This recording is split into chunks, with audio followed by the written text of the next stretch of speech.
ہمارے نام نہاد تحریری آئین کی اصل اوقات عموماً انہی افراد کے ہاتھوں بے نقاب ہوتی رہی ہے جو اپنے نئی آئین کے تحفظ کے لیے اساطیری دلاوروں کا روپ دھارے میدان میں نکل آتے ہیں۔ ان دونوں ایسی ڈرامے رچانے پر عارف علوی کا اجارہ ہے۔ موصوف 2018 سے ایوان صدر میں براجمان ہیں۔ عمران خان کے دیوانہ وار محبت نے انہیں اس مقام تک پہنچا تھا۔ سابق وزیر اعظم سے وفاداری بشرط استواری نبھانے کو بے چین رہتے ہیں۔ یہ حقیقت مگر سمجھ نہیں پا رہے کہ ان کی جانب سے برتے حربِ وطن عزیز کو مزید اضطراب کے سوا کچھ فراہم نہیں کرتے۔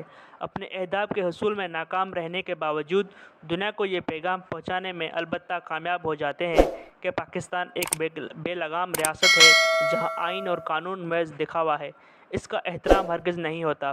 جس کی لاٹھی اس کی بھینس والا معاملہ، اور دنیا کو خوب خبر ہے کہ پاکستان جیسے ممالک میں لاٹھی کس ریاستی ادارے کے پاس ہے۔ گزرے اتوار کو سپہر موصوف نے اللہ کو گواہ بنا کر ایک ٹویٹ لکھا جس کی بدولت دہائی مچائی کہ انہوں نے آرمی اور ریاستی رازوں کے متعلق قوانین میں حال ہی میں ہوئی سخت گیر ترامیم پر اجرائی دستخط نہیں کیے تھے۔ ان کی دعویٰ پر اعتبار کریں تو حکومت وقت نے مذکورہ ترامیم کو جو پارلیمنٹ کے دونوں ایوانوں سے منظور ہوئی تھیں، نوسر بازی سے گزٹ نوٹیفیکیشن کے ذریعے باقاعدہ قانون کی صورت لاگو کر دیا ہے۔ حکومت کی مبینہ نوسر بازی کو بے نقاب کرنے کے لیے ایوان صدر میں براجمان شخص نے عارف علوی کی شناخت سے مذکورہ ٹویٹ لکھا تھا۔ اپنی شناخت کے ساتھ بے بسی کا اظہار کرتی ٹویٹ نے دنیا کو در حقیقت یہ پیغام دیا کہ 25 کروڑ آبادی کے حامل اسلامی جمہوریہ پاکستان، جو ایٹمی قوت بھی ہے، صدر پاکستان کی کوئی وقت ہی نہیں۔ وہ اپنے دفتر میں کسی مغوی کی صورت مقید ہیں۔ ہماری ریاست کا اصل مالک اپنی ترجیح کے کسی قانون کو متعارف کروانے کے لیے اس کے دستخطوں کے محتاج نہیں۔ اس کا دفتر شو شا کے سوا کچھ بھی نہیں۔ پاکستان کے ریاستی بندوبست کی اپنی تعین حقیقت بیان کرنے کے بعد عارف علوی پھر صدر پاکستان بن گئے۔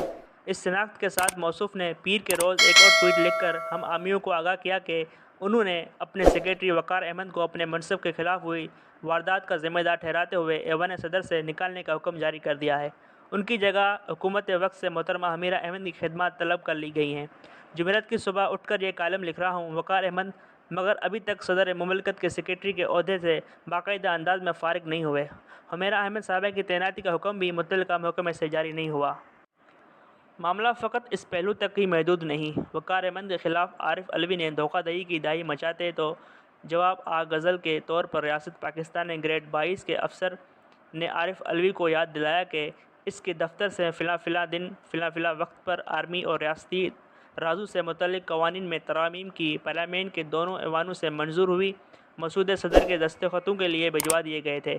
وہاں سے ابھی تک وہ سیکریٹری کے دفتر نہیں لوٹے ہیں۔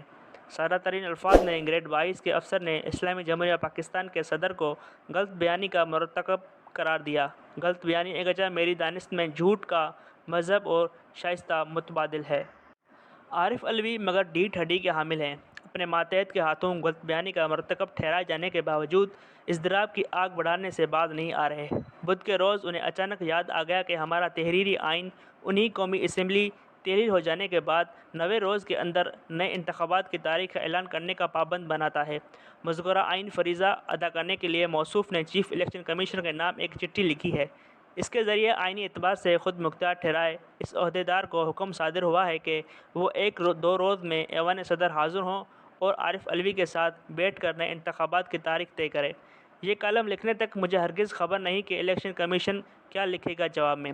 صحافتی تجربہ اگرچہ یہ سوچنے کو اکسا رہا ہے کہ آئین ہی کی بدولت خود مختار ٹھہرا چیف الیکشن کمیشنر صدر کو ہماری تحریر آئین ہی کی وہ شق ایک جوابی چٹھی میں یاد دلا سکتے ہیں جو مردم شماری ہو جانے کے بعد قومی اور صوبائی اسمبلیوں کے نئی حلقہ بندیوں کا تقاضا کرتی ہیں۔ اس کے علاوہ یہ اصول بھی آئین کی آرٹیکل 51 میں طے کر دیا گیا کہ 18 سال کی عمر تک پہنچا ہر پاکستانی ووٹ ڈالنے کا حقدار ہوگا۔ اسے مذکورہ حق سے محروم رکھنا غیر آئینی عمل ہوگا۔ اس سے قبل الیکشن کمیشن تفصیل سے ایک پریس ریلیز جاری کر چکا ہے۔ اس کے ذریعے عوام کو ان تمام مراحل سے تفصیلات بتا دیا گیا ہے کہ نئے حلقہ بندیوں کا عمل کیسے اور کب تک مکمل کر دیا جائے گا۔ 90 دنوں کے اندر کی بات کریں تو نئے قومی اسمبلی کا انتخاب رواں برس کے نومبر میں ہونا چاہیے۔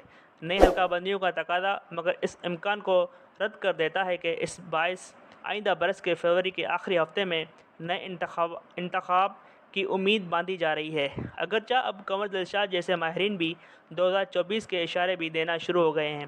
بہرحال تحریری آئین کی بنیاد پر صدر اسلامی جمہوریہ پاکستان اور آئینی اعتبار سے خود مختار چیف الیکشن کمیشن نے نئے انتخابات کے حوالے سے دو مختلف موقف اختیار کر چکے ہیں۔ ان دونوں میں کون درست ہے، اس کا فیصلہ میرے اور آپ کے بس سے باہر ہے۔ معاملہ بالآخر سپریم کورٹ ہی طے کرنا ہوگا۔ اس کورٹ نے مگر 14 مئی کو پنجاب اسمبلی کے انتخاب کے حوالے سے بھی ایک فیصلہ کیا تھا۔ وہاں مگر اب بھی محسن نقوی قیادت میں نگران صوبائی حکومت کی عملداری برقرار ہے۔ اس نظیر پر اعتبار کریں تو 90 دنوں کے اندر والی بات نئی اسمبلی کی تشکیل کا سبب ہوتے بھی نظر نہیں آ رہی۔